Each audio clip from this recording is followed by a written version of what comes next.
Ginigipit lang daw si dating TRC o Technology Resource Center Director General Dennis Cunanan. Yan ang paniwala ng kampo ni Senador Bong Revilla na idiniriin ngayon ni Cunanan sa pork barrel scam. Samantala, kumbinsido naman si Senadora Miriam Defensor Santiago na may bahid ng katotohanan ang mga pahayag ni Senador Jinggoy Estrada na may iba pang mga senador na nakatransaksyon di mano ni Ruby Tuason. May report si Jam Sisante.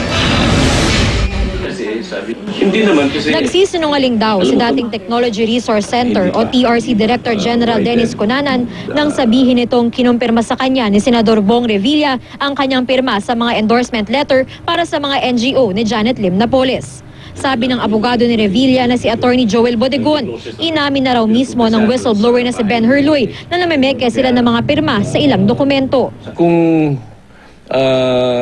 pinalsifikahan nila mismo yung mga dokumento niyon, kasama na yung pag-forge ng signature ni Senator Bong Revilla at saka ang kanyang staff na si Atty. Cambe, walang kinalaman ngayon. Hindi alam ngayon ni Senator Revilla ang patungkol doon sa mga PDAP documents na yan. Naniniwala si Bodegon, pinipilit lang si Cunanan na magsalita laban sa senador. Ang abogado ng mga whistleblower na si Atty. Levito Baligod ang nagkwento sa GMA News ng mga pahayag ni Cunanan. Kaya pinag-aaralan na daw ng kampo ni Revilla ang paghain ng disbarment case laban kay Baligod dahil may conflict of interest daw sa ginagawa nito. Ngayon spokesman na rin siya ni Cunanan, who is a respondent in the plunder charge.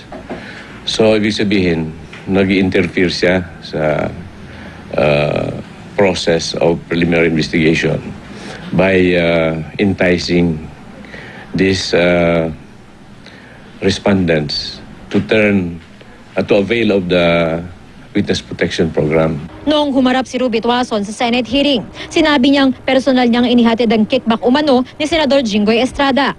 Itinanggi ito ni Estrada at sinabing ibang mga senador o dating mga senador ang umano'y ipinag-ahente ni Tuason ng pork barrel projects. Para kay Senador Miriam Santiago, may dahilan para paniwalaan ang sinabi ni Estrada na may ibang mga senador na sangkot. May history na raw kasi si Estrada ng paglahad ng mga bagay na pasikretong ginagawa ng gobyerno, tulad ng pagsiwalat nito ng pamamahagi ng administrasyon ng Disbursement Acceleration Program o DAP funds sa ilang senador. If he has arcane knowledge that were not known to other people, perhaps you should grant him the benefit of the doubt. By contraindication, Ms. Tuason is one of the persons who have applied for state witness. So she cannot be expected to reveal all, but only what she thinks will make the government approve her application.